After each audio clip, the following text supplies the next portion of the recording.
pleasure to see you all again. Today, I invite you to have a chat about a slightly different topic, which is humanistic culture and technology. We'll talk about two things that seem irreconcilable but must be reconciled. We all know that after all the public health issues we've faced, we're going to encounter tough times. We'll only get through this together. Therefore, collaboration, solidarity, and empathy are elements that are essential for survival at this moment.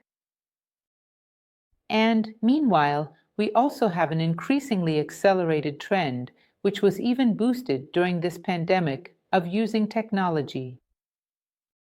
And that's where the natural conflicts arise. What is ethical technology that considers the human being? What does it mean to use technology responsibly? How can we approach the prerequisites to achieve this reconciliation? And I would even dare to ask, what is technology? So today's chat is also aimed at those who, I don't know, have a business, work in an institution or a company, and want to adopt their way of surviving to the needs that, obviously, will grow with this. These needs, which are now more evident, have always been present, but now it is imperative that we adapt to them.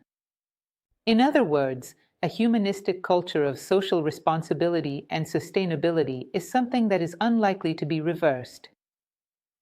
How do we reconcile all of this? This is our chat for today. A very warm welcome to you. Well, of course, those who know me are aware that I'll start with etymology. There's no other way around it. I like this beginning because it already sets the stage for us. Many times, for those who follow my work, I've mentioned that culture comes from the Latin colere, which is the same root as cultivate. Harvest and cults, cultivate, agriculture and culture. In other words, it's as if we imagine that there are deep seeds of humanity within every human being, deep down, in their most profound identity. And that some external element would nurture our personality, so it becomes fertile ground for the seeds to come to light, sprout, and allow us to fulfill what our essence demands. To fulfill what nature expects of us, what we came into the world to do as human beings. So culture is about cultivating the seeds of humanity that exist within all of us. And technology, where does this come from? That's a new one, right? We know that there is techne and technikos, Greek terms. And these two words are related. They certainly find quite interesting here, because both techne and technikos refer to work that is done with skill and craftsmanship.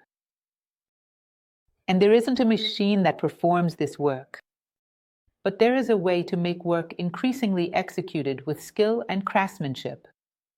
In other words, it requires intelligence. And then we'll conclude something that will permeate our entire conversation. That technology, in fact, is the human ability to adapt to the laws of life. The law of necessity, the human necessity that dictates we become more and more ourselves. In other words, the greatest technology is man, and not the machines he invents, not the processes he invents. You might say, well, the world of the internet is the ultimate in technology. Maybe it is, but sooner or later, when you least expect it, it will become the second to last. And the last one might be something we create, perhaps even simpler, not necessarily more complex, but that considers the human aspect more. That takes advantage of what has already been done, I hope, but creates a more humanistic focus. Therefore, when we combine culture and technology, what do we get? That which brings out the best in human beings with skill, intelligence, and craftsmanship. Look how amazing! And these ingredients only exist within the human being. True culture and true technology are our capacity for imagination, creativity, innovation, but also compassion, collaboration, and empathy. These two things together will create this necessary association between humanistic culture and technology. Extremely necessary for us to take the next step. I reiterate, When we watch that movie Gladiator, which I admire so much, there comes a certain moment when Maximus, the main character, is in the arena and looks at the door of that public space and says, "Whatever comes from behind there, if we stand united, we will have a chance." And I bring this to the current situation. Whatever comes from behind the doors of the future, if we stand united, we will have a chance. Now more than ever, it's an imperative. Collaboration, understanding, empathy, solidarity. And all of this without ceasing to work with innovation, creativity, and imagination. Both together, this is a powerhouse, which will certainly create a new, ultimate word in technology. Soon, those who cling to this will be holding onto the second to last. The next version is already glimpsing on the horizon, and many people are already moving towards it. Isn't that great? That's great. And I root for those who are already committed to this innovation that is still emerging on the horizon. We'll see that today there is a word that is in vogue, mindset. I am particularly a philosopher in the classical sense, not exactly a big fan of innovations, especially when there's an older version that's perfectly efficient. Mindset, then, although I respect the use it is being given, I prefer to say mental attitude, which is exactly the same thing. We have an inadequate mental attitude towards life, which will prevent the necessary progress that history demands from us, which at this moment is the historical imperative calling us to the future. This imperative cannot be met with the mental attitude we have had so far. So let's look at some things at our mindset that will need to be transformed. For example, the idea that we have to win over others instead of winning together. I talk a lot about this in various conferences. Being on the podium, the first place on the podium is a lonely place. Everyone else has to be defeated for my victory to have meaning. Imagine, place it in the realm of your imagination. A situation where everyone is victorious. Everyone is in first place on the podium. And yet you feel the same satisfaction and pleasure, or perhaps even greater. A satisfaction and pleasure enhanced by virtue, solidarity, and collaboration. In other words, an empathetic spirit that encompasses all of humanity. So imagine learning to win together. This is a first element because everyone wants success, everyone wants achievement. But the way we associate success and achievement with victory over many defeated, we are condemning all our life aspirations to make us increasingly selfish. And selfishness at this moment is the opposite direction of where history wants to take us. Therefore, selfishness is elected as our enemy number 1, 2, 3, 10, 20,000. In other words, we don't need another one. It is big enough for us to fight it throughout our entire lives. We no longer need to invent external enemies. Second place, competing instead of collaborating. So if a new person arrives at my business, I won't share what I do. I won't communicate my routine. Otherwise, they'll take my place, right? So hide things, keep things to myself. I never imagine, as Socrates would say, that none of us alone is as good as all of us together. And I don't think about this benefit. That when each person comes together, because no one is replaceable, everyone adds a value that is uniquely theirs. When we bring this together, we can offer a much greater contribution. And we can, in fact, push history forward by even a millimeter. A millimeter already justifies a life. I did not live in vain. Another mental attitude. The goals of everything we do are the things, right? I have a business that produces this merchandise or these services. My goal is these goods and these services done well. As Immanuel Kant once said, it is extremely immoral to take the rational being, that is, man, as a means and not as an end in itself. Whatever it is that you produce, the end goal is not simply well-made things and services. Are they well-made things and services? Yes, but a team that grew throughout the process, that learned, that felt motivated, challenged, stimulated, and that leaves the process greater than when they entered, and a client whose needs, real needs and not fabricated ones are truly met. There will be an additional tool to fulfill your need to be in the world. So you consider the human being as an end in itself and not as a means. This is the other imperative. There will come a certain moment when, as everyone is striving for this goal, those who fall behind will become very apparent. And of course, it will be rejected by public opinion, which will no longer accept this pattern of the old normal. There was nothing normal about it among us. Nor will the new one be so normal. But someday, by willingly accepting the next step in front of us, we will have a truly human normality. It's like this, moving step by step, accepting the challenges of life, the challenges of history, that one day we will reach the top, the last step of our ascent of human beings. For now, a normality closer to human fulfillment, to human necessity. Another thing that's from the old mindset. What is a person who performs a task? Is it someone who follows a script? Or is it someone who innovates, who thinks about the whole, who thinks of a way to add more value? For those who are part of this endeavor, for those who receive its services, its products. In other words, meet this an endeavor that creates an environment of well-being and growth. Sometimes there can even be a certain discomfort when we are challenged to grow. But let this not be something that mutilates the people participating there. Let it be a challenge, a stimulus that always demands a bit of strength. But let it be a challenge where we can constantly look at our goal and love that goal.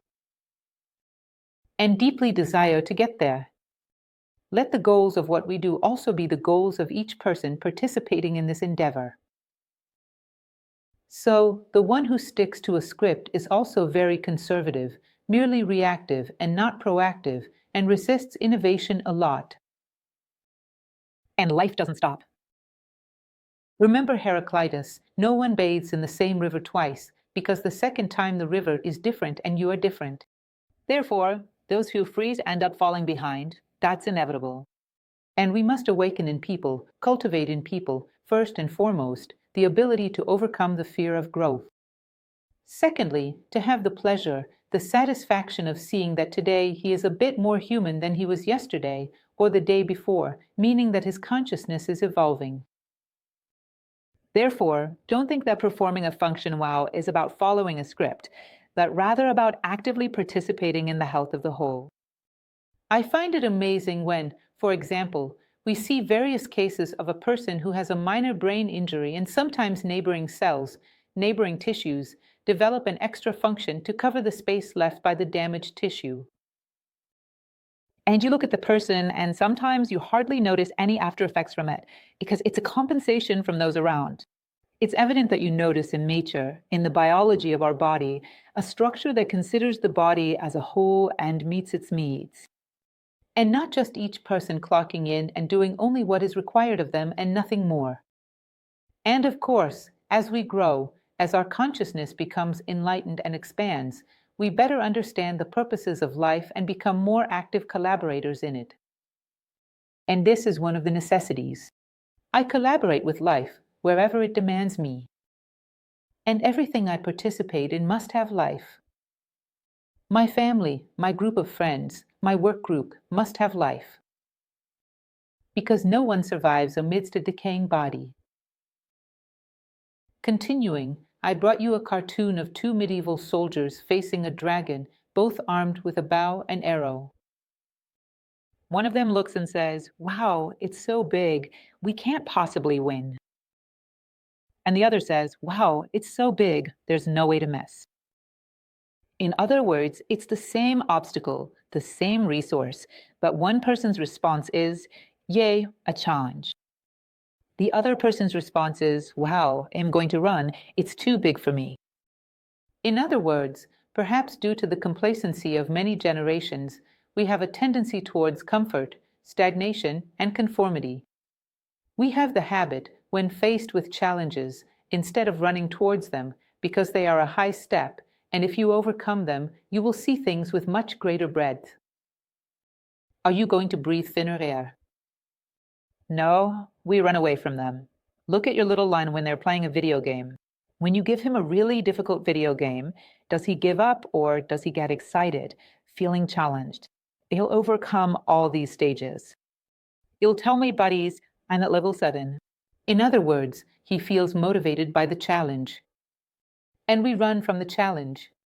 It's evident that on the other side of the challenge, there exists a version of myself greater than the one I am now. With a broader vision, a much higher elevation of consciousness than I have now. If I love this goal, I already feel like a man. And that's exactly the etymology of the word courage, which comes from cor, meaning heart. You already place your heart at the top of the next step. And the body has to chase after the heart because it can't live without it, which is this attitude of wanting to grow, of embracing life's challenges. It's like a child who looks at their father and says, well, I want to be that big. No child wants to stay that small their whole life. They want to grow. On the subtle plane, from a psychological, moral, and spiritual perspective, we should have that same spirit of challenge as a child. Challenge, I want to face it, not run away from it. There is an idea that is now known by a fair number of people. I would say it has its roots in a very ancient tradition, which is Greco-Roman Stoicism. But today it has received a new guise and is quite widespread out there, which is the phenomenon of collective intelligence. There is a contemporary philosopher, a Tunisian named Pierre Levy, who is still alive today at the age of 65. He wrote a book called Collective Intelligence, and his hypothesis closely resembles a phrase by Marcus Aurelius, the Stoic emperor. Marcus Aurelius used to say, "The death of a single man impoverishes me," which means a unique and unrepeatable universe with which I have ceased to have contact.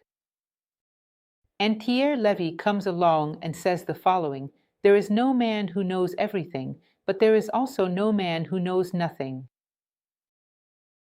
And he says that each man, when he dives into his own individuality and discovers himself, has a unique, unrepeatable, and vital ingredient.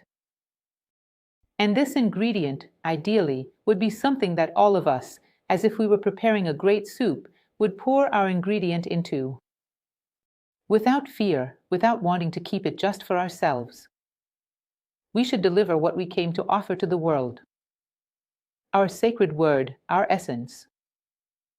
And this soup will have all the most nutritious and flavorful elements that exist in the human universe. And, therefore, it will nourish all of humanity. Imagine 7 billion and more human beings adding their unique, unparalleled, and unrepeatable ingredient into this soup. Wouldn't it be a healing soup for any ailment that has appeared or might appear? 7 billion human beings contributing their creativity, their maturity, their life experiences, all into it. Wouldn't we have a magic potion for all the ills that afflict humanity? Absolutely. Then there would have to be that whole turnaround, that mindset issue we were just talking about. In other words, I'm not afraid to give my best, but for that, I have to find my best. Know yourself. You have to dive within yourself, and emerge with your ingredient. Your identity, your inner name, however you prefer to call it. Because humanity needs this. And this generates a phenomenon of collective intelligence where we all have the best. And this is a flow that he proposes. He is an information philosopher, and he suggests this at a business level, where you do have a command. It's not some holographic, crazy, and uncontrolled process. There is a command, that this command, the person leading the process, who receives all the information, engages in an exchange. They offer the group their maturity, their vision of the horizon, of objectives, but they also receive information from the group. It's not something that has a one-way flow from talk to bottom. There is a feedback loop. It also feeds from this great soup and provides direction for all of it. So see how interesting this is. This is an idea, and he wraps it up in a way that I find marvelous. He says that social bonds are the most precious capital that exists. Pretty tangled up, isn't it? Social bonds are the most precious capital that humanity possesses. This reminds me, in fact, of a quote by Carl Jung, where he says that the 20th century man, so ambitious, is actually a squanderer. He squanders the most valuable of all, the most precious, which is the spirit. In other words, this spirit that each of us has, combined with the one that everyone has, we waste this potential, this exponential power that arises when we all work in the same direction. Well, obviously, for this, we also need to have a purpose and a sense of life. Of course, it'll innovate. Innovate in what direction?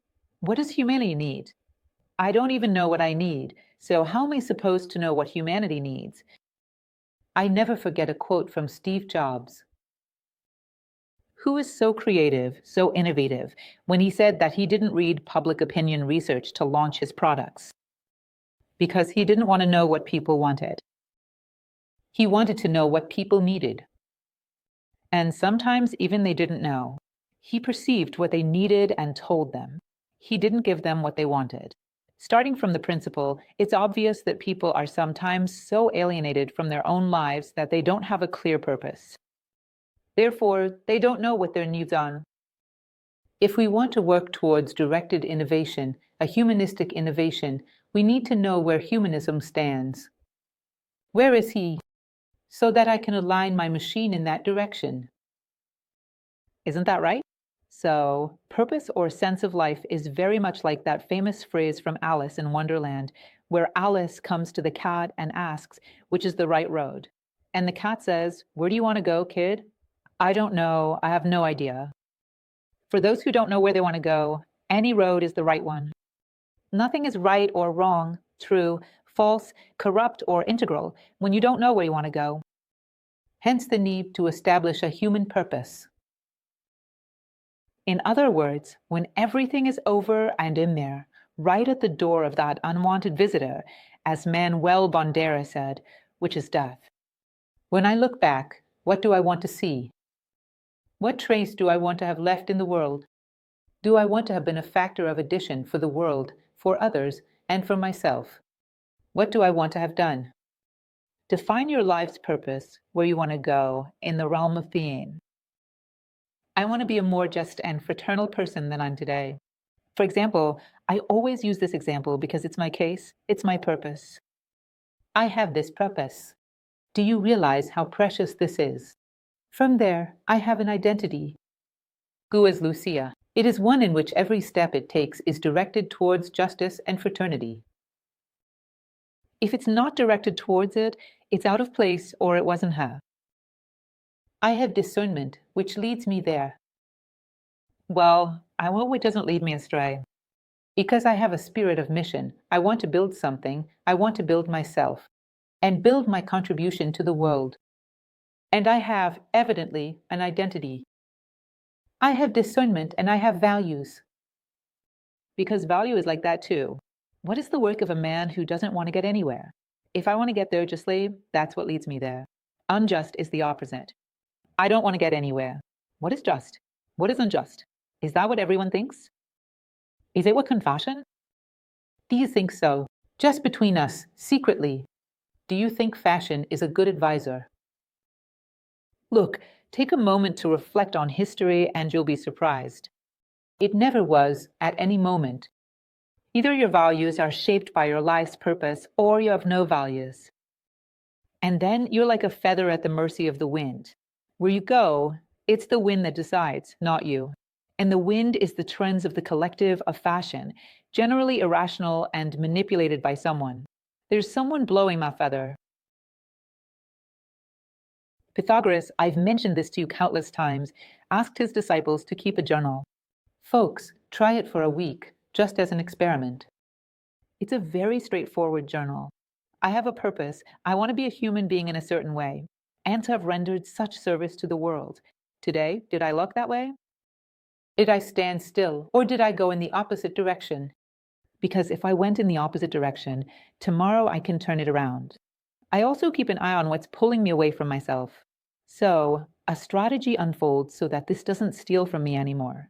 It's interesting because it brings awareness into your day. I reiterate, a single day is not a small thing in the life of a person who lives 70, 80, 90 years. It's quite significant. If you lived 1,000 years, maybe not. So, managing your day with awareness is also an interesting factor. Socrates himself also has a very interesting saying about this, where he states that a well-intentioned man, no matter how well-intentioned, can be manipulated. Not a philosopher. Why? Because the philosopher is in the habit of having a clear life purpose, a sense of mission. Therefore, if someone offers him something that leads him away, he can calmly say no.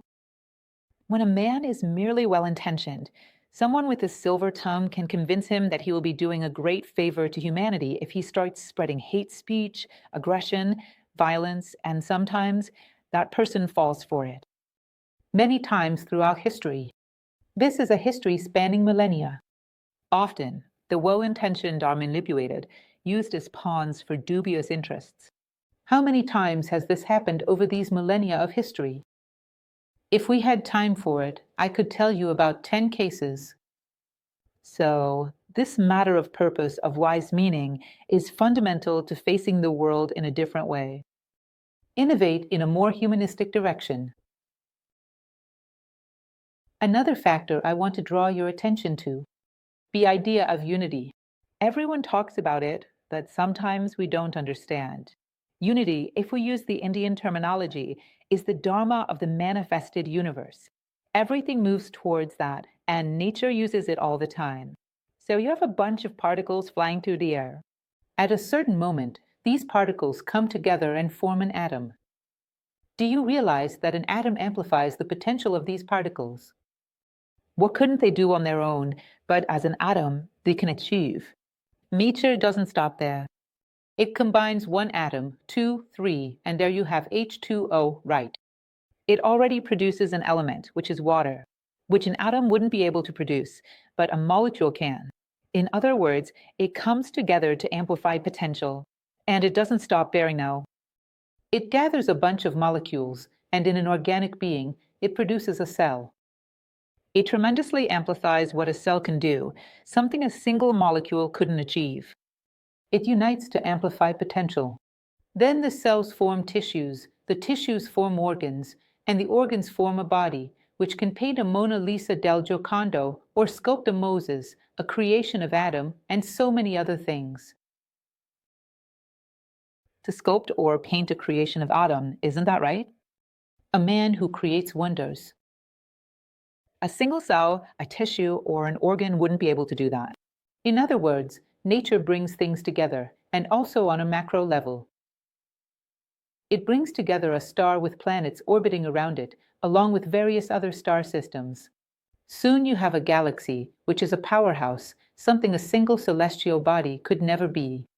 It would be wandering around, falling into some magnetic field of something. In other words, when you bring together one human being and another human being and another, are you following this same law of life? Amplified potential.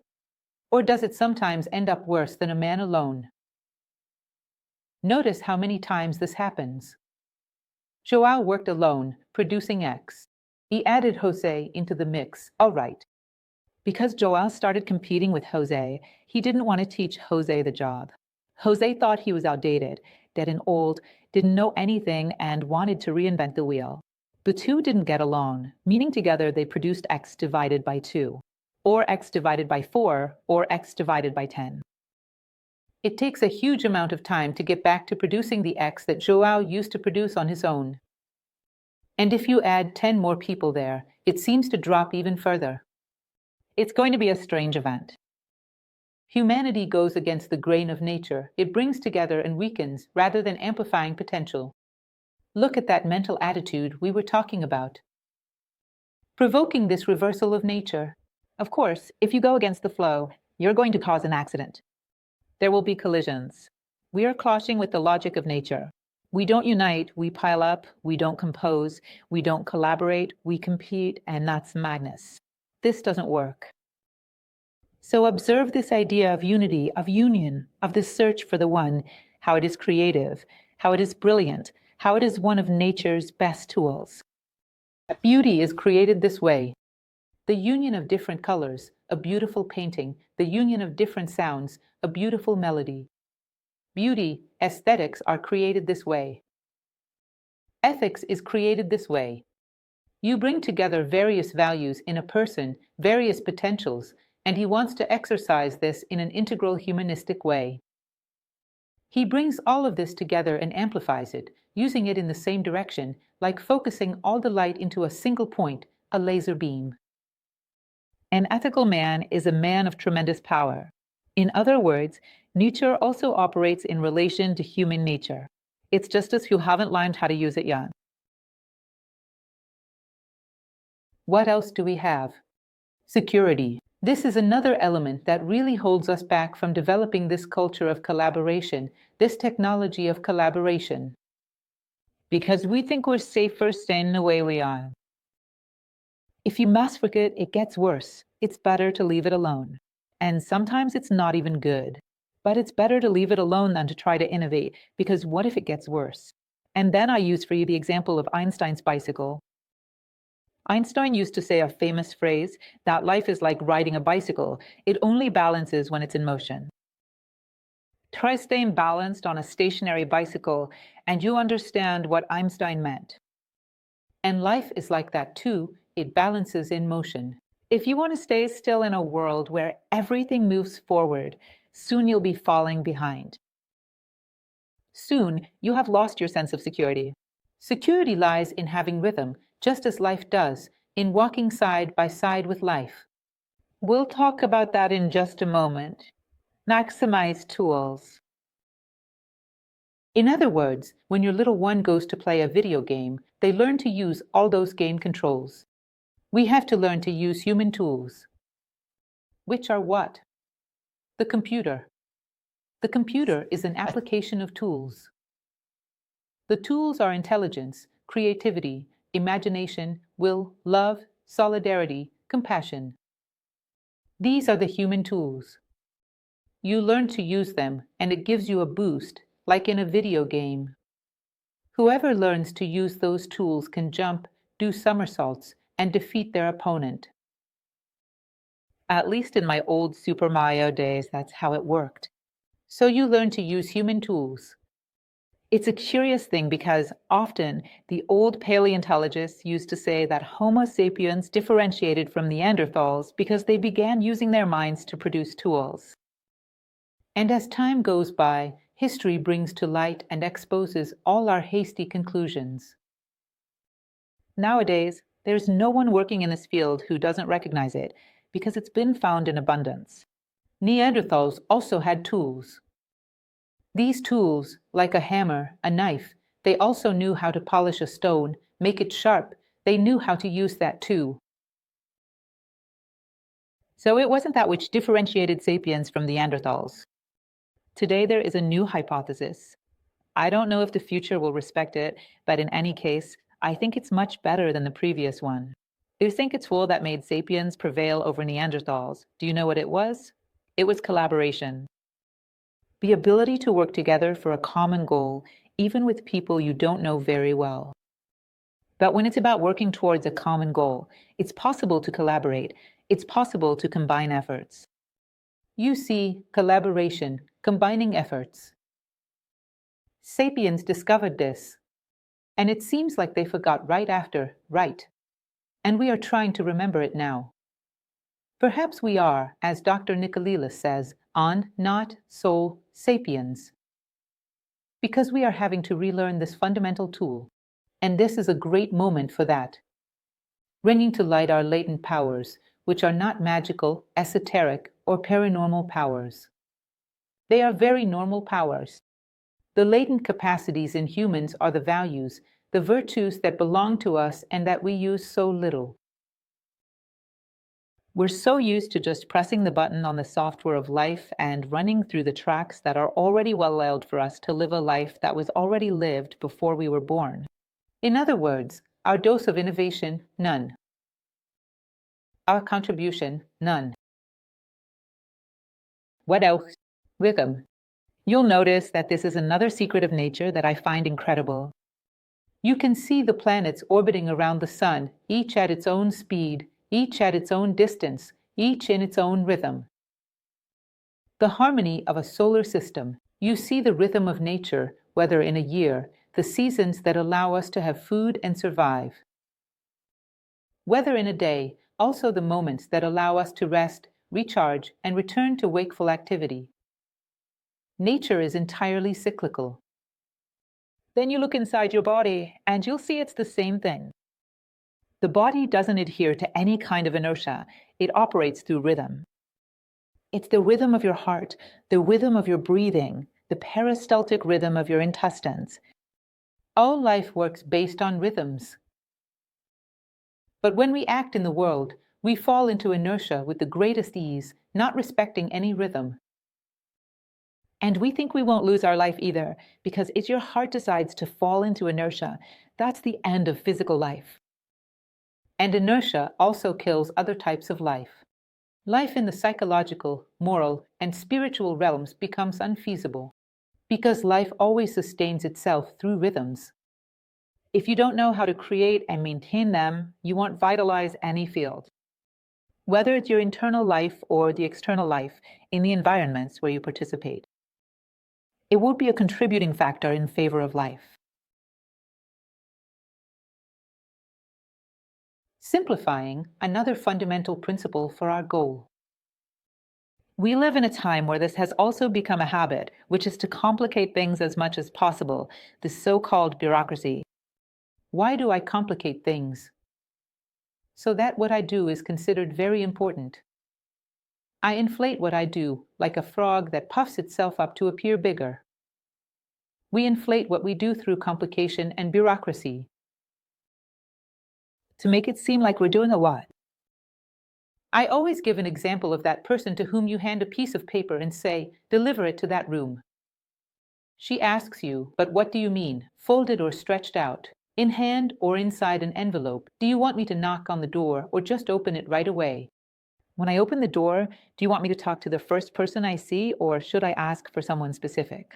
This person asks you so many questions that you've already gone there, delivered the thing, and come back, and she is still there. Bureaucratizing for what?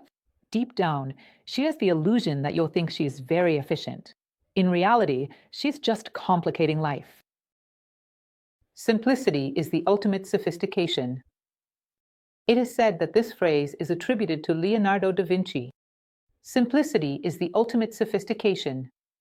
In other words, the simplest path is always the most beautiful.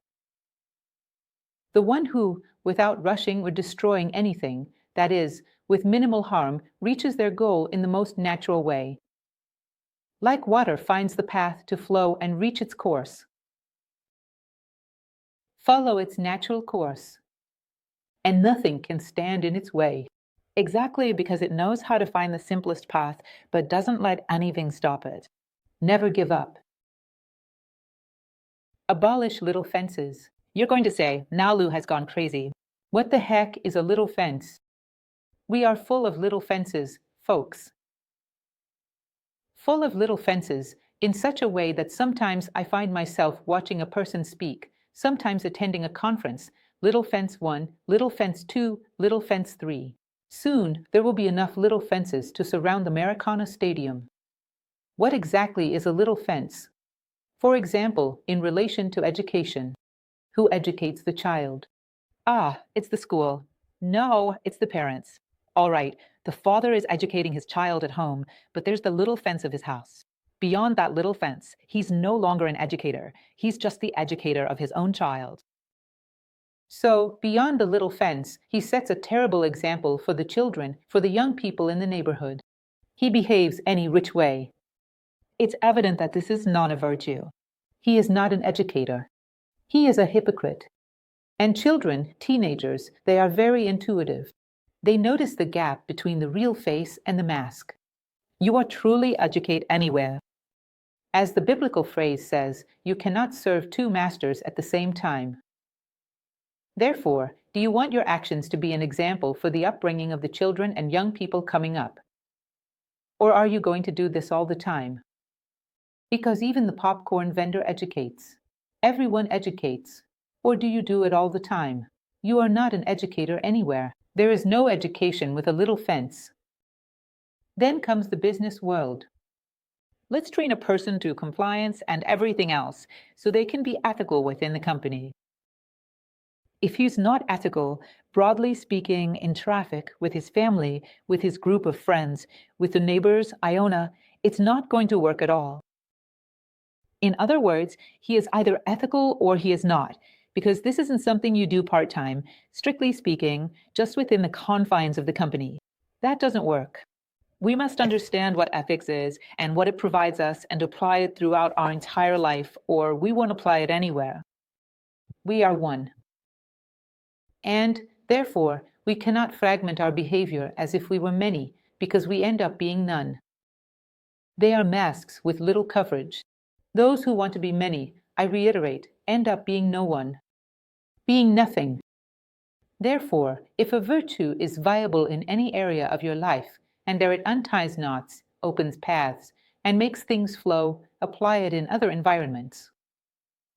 You will certainly achieve the same good result.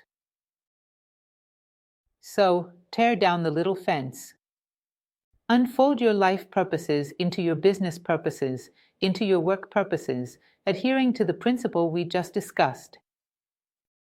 Tear down the little fence. In other words, of uniformity. Let's say I have a value. I have the value of humanism. Well, this humanism, in my personal life, makes me consider that people are the center of my life. But what's important is anything. It's friends, my child, my husband, my wife, the people who need me. The center of my life is people. When it comes to the business world, it's very natural that in the work environment, the focus is on the client, on the employee. It's the human being who is there, who is the center. And therefore, the more I provide satisfaction and well-being to a human being, it's evident that this person, with a greater potential for fulfillment, is also capable of producing more complete results. A fulfilled man fulfills. This is a very obvious thing. If in my personal life I have regard for the virtues of common sense and clarity, how do I practice this in my personal life? I believe that tasks need to be completed, the house needs to be tidy, the child's homework needs to be done, that people need to be well. This end of the process is important. I don't pressure my child to do homework. I get him to do his homework in a way that he sees it as good, as necessary, as part of life. Then bring the spirit to the company, ensuring that the products and services offered are of good quality, but that everyone ends up well, as we've already discussed. That the team grows, feels motivated, and develops in the process. You see, it's the same thing. There's no little fence, nor should there be. Then I have the personal value of fraternity. In my personal life, fraternity means I help my neighbor, I contribute to my community, everyone needs me, am very helpful, I'm very supportive. In a work environment, what do? Do I seek solutions only for my own problems, or do I also try to meet the needs of others? Do I try to add value to the lives of the people around me? Do I try to do my best so that we all win together? It's obvious that it's the same thing. So a person is expected in the work environment to have a team spirit. That if the neighbor's lawnmower breaks down, she would never lend hers. She doesn't care about the neighbor's needs. It won't work, that will just be a facade. As we've already mentioned, with very little coverage. My personal value is identity. In other words, within my home, I create a space for each member of my family, or in my group of friends, for each friend to express who they truly are. And I respect the other person's perspective. I don't consider myself the owner of the truth. Quite the opposite, I have the spirit of a learner. I want to learn from this universe that is the other. I want to produce thesis, antithesis, and synthesis, as Hegel used to say. I want to grow in this process of reconciling differences, live and let live. Aim like this? When I move into a work environment, I encourage autonomy and creativity. I have the solution that, is it the final one? No, I am eager for it to be the second to last. I encourage innovation, improvement, and creativity. There are two poles that are complicated in the work environment. Of the one who's already there, who says, here comes the innovator, who doesn't even know what's being done and already wants to dismantle everything. This person has a point. Obviously, when you board a moving train, first you need to figure out its speed and direction so you can introduce some innovation. But also the innovator who arrives and says, wow, there are so many ideas that could grease the gears of this machine, and the other doesn't listen to me because they're so conservative they think they know everything. That's also wrong. Any small, simple person, sometimes even a child, can give us a hint that illuminates a possibility we've never seen before. So, this same environment of innovation and encouraged creativity that I create in my personal spaces, I also foster in the workplace without any barriers. What else? Proactivity. I'm always encouraging the initiative of my children, my friends, so that they are motivated in life to play in our new activities, to bring new ideas. Of course, I'm going to be like that in the work environment too, right? I encourage people to be proactive and not just reactive, to take the initiative to seek out, to put their creativity on the table and share it with everyone. You realize that sometimes what we're seeking in an environment, we don't try to promote throughout the person's entire life. That would be a much more effective approach, starting with ourselves to set an example that this is possible, to prove that it is possible. This is the sacred duty of being, so that others can be through our example. What else? I've already told you a little about the boys' video game. The boys' video game has some things that I find sensational. The boy turns on the game and he has a purpose, which is to rescue Princess Peach, who was kidnapped. You already know that the only game I know is Super Mario. I think that's clear by now. He has a purpose. What is your purpose? You don't have one, which is why the game is more interesting than your life. And the boy is going there and doesn't want to engage with life because life becomes boring. It has no purpose. Tools. He learns to use all those things to become skilled in the game. You don't develop intelligence, imagination, will, love, cooperation, nothing. Of course, life is going to become boring. And the boy goes to the tutorial to read with the game's creator, those who tested the game, buffed as experience for him to start from the top. You don't learn anything from those who knew how to live in the past. You don't even care. You want to start from scratch. Do you want to build airplanes starting from the 14 bits again instead of going to ITA? It won't work. You'll become tedious. No one will want to, or be interested in the 14 bits at this stage of the game. Learn from the men who lived well, because those who lived well always enjoyed teaching. This is our heritage. And finally, consider difficulties as motivation. Notice that these things often make young people find the game more interesting than life, but they are part of life. If we reintroduce this into life, life becomes fun again.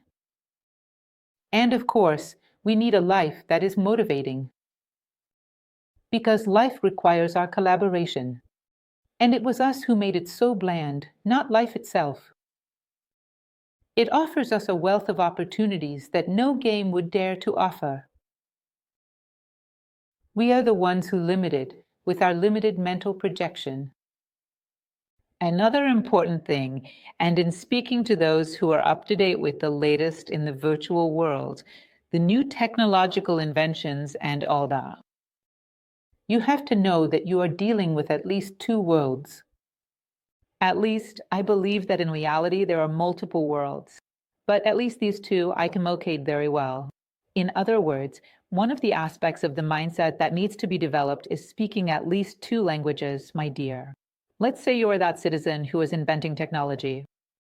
I, Lucia Helena Govio, 57 years old, a person with a middle-class lifestyle with average tastes. I had needs, you know what, Im? You a client. Do you speak my language? Look, I don't think so. The language of man, and this Dr. Miguel Nicolis told me in an interview that's on YouTube, which I found very interesting. He said that artificial intelligence will not simulate human intelligence because ours is analog. Whereas digital is digital, it's binary. It works with unlimited alternatives. I recall a poem I once heard where a leaf fell into a man's hand, and it reminded him of a tree in front of his mother's house and how his mother loved him dearly. He remembered his first love, how that first love didn't accept him, which led to a very pessimistic outlook on life. Then he met a friend who helped him overcome that, who introduced him to someone else, and with that person, he found happiness. And now, in his old age, that leaf falls into his hand once more.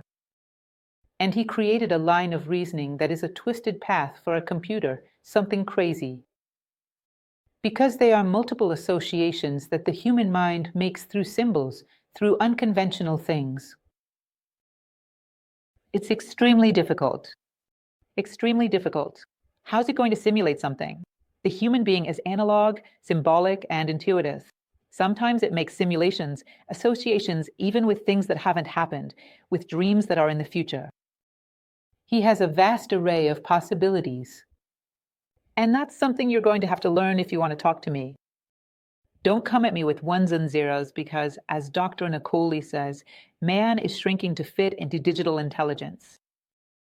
And it's more digital intelligence that's expanding to become analog. So, it's not the machines that are taking our place, it's us who are taking the place of the machines because we are flattening our intelligence. My perspective is analog. How do you talk to me? What do you have to offer me? Your discourse, the discourse of technology in general, is telegraphic. It's the bare minimum. Mine is artistic. I like people who speak well. I like people who speak not only with practicality and objectivity, but with beauty.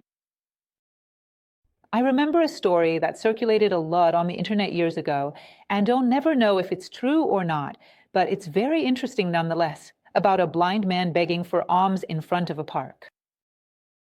And a publicist ran by. It was spring, and he saw the blind man's hat with no coins in it. Then he took the sign, which said, "I am blind," and asked the beggar to write something else. He said, "All right, give it a try. I'm not getting any alms." He turned it over and wrote something on the other side. He left it there. The next day, when he passes by, the beggar says to him, "Wow, I have to thank you, sir, and I want to know what you wrote on that sign, because look at all the coins I got." Then he said, on one side it was written, "I am blind," and on the other he wrote, "It's spring and I can't see it." You might find the example a bit crude or whatever. It's just an example. But look, human beings are analog. If you come to me and say, "It's spring and I can't see, hear, or perceive it," you will touch my heart deeply, because my language is not simplistic and telegraphic. I like beauty. Most of the people you're communicating with appreciate beauty. I have, or maybe I don't have, a very clear awareness of this. What else? I value speed. Everything has to be very fast, very fast. I don't value speed. I value understanding. The ideal time for me is when I have deeply understood the necessity and purpose of things. It's the time when my consciousness awakened and opened up to this new possibility. It's not fast nor slow, it's what's necessary. My pace is the pace of life, not of a machine. Therefore, I do not value speed. To engage in dialogue with me, you have to work within the terms of my consciousness. The time when she realized the necessity and purpose is my time. Can you adjust to my pace? In one of your clients, it's for me that you're often producing your things. What else? The language of this digital world meets the manifested need, but it doesn't perceive the need. If, like that story about Steve Jobs, right? It doesn't perceive what that person needs, which could simplify the equation of their life. It caters to what the person expressed, which is sometimes just a momentary whim. It caters to what she expressed, not realizing what she truly needs and offering before that need manifests. In other words, It's something very simplified and explicit, unable to read subtleties, unable to perceive the nuances of human needs between the lines of life. I don't work by meeting needs. My world, the people who interact with me, my social group, are tremendously intuitive and sensitive. And my job as a philosophy teacher is to look at people and understand what they mean beyond what they actually said, trying to understand the unexpressed needs. In other words, if you only focus on what I'm saying, you won't understand me. Do you need to enter my world? Do you know how to create this interface? Do you speak my language? What else can we say? This world, with its fast-paced, high-tech nature, doesn't understand non-objective motivations. What does he need? To survive. Let's see what we generate for this. Or survive with comfort or with luxury, with vanity to flaunt the best. In other words, it considers the natural needs and the artificial needs of an inflated personality. You don't go beyond that. You don't perceive my non-objective motivations. There are a series of non-objective motivations. If you offer me 500 trinkets, I don't want any of that. I want a watercolor painting from my grandmother. And you can't see that in my world. The most necessary thing isn't a new pair of shoes. It's a watercolor painting from my grandmother. Why? Because I am a romantic, nostalgic person. Because I keep talking about my grandmother, who holds a strong symbolic meaning for me. In my case, you offer me 1,000,000 decorative items, but not a swan. You don't know me. You don't know that a swan is an important symbol for me. It's a key to a series of things that I cherish. In other words, I live by non-objective motivations, and you don't understand them. How are you going to communicate with me? Don't you have a symbolic mindset? How are you going to understand me? How will you understand my needs if you don't live in my world? There's no interface with my world. You don't understand poetry. I love and live by poetry. Once again, Dr. Nicolelius gave me exactly this example. He would say, find a publisher that wants to publish poetry these days. People don't understand poetry anymore. They lack patience. It's a bunch of words that don't express anything very objective. They don't say, give me a sandwich. So it's useless. Or give me a pair of shoes. I live by poetry. Poetry is what I turn to when my life is at its most critical moment. I open poetry. That's where I draw inspiration to find solutions. Before I think about whether I need a new pair of shoes or a new computer, I'll see poetry to know if I have something to express on a new computer or if I have somewhere to go with those shoes. If you don't understand this world, you'll never know how to talk to me. And it's to me that you understand. How many languages do you speak, huh? How many? Realize that my world and yours, in making a great effort, my world and yours have to communicate. At least bilingual, my dear. At least. So, what I'm proposing to you? From a visionary, which is the old model, to an idealist, which is the new model. That understands human ideals, values, virtues, wisdom, and understands the human need to move forward. Even if the person hasn't realized this need yet. But you know, she feels an inner calling that maybe she hasn't become aware of yet that you can help with. As Stephen Tresfield says, to have as a purpose in life to push humanity, even if just by a millimeter, on its long journey back to its ideals, back to God. If you understand this human equation, macro, sensitive, symbolic, you know how to walk side by side with humanity. And what you do in any endeavor you undertake is useful, fair, and necessary if it is well placed within this human journey. There's nothing wrong with God, it's essential. As long as you understand where we are marching, where we should or will march, for society to be more humanistic, for our culture to be more humanistic, so that we can go through what in the Middle Ages was called the alchemical transmutation of the lead of matter into the philosophical gold, which is wisdom, which is humanism, which is compassion, justice, fraternity, the human values that pull us from the future. Are you listening? Is anyone listening well? They are calling us from the future. And with anything you do, you have to add value so that people can answer this call. And that's what I have to share with you. I hope this has been a useful chat, one that stimulates and nudges this necessary dialogue a bit.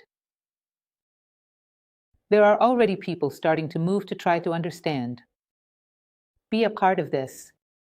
I firmly believe in philosophy as a leading conductor for this new normal that we need to build. And once again, I reiterate, it calls us from the future. A big hug to everyone.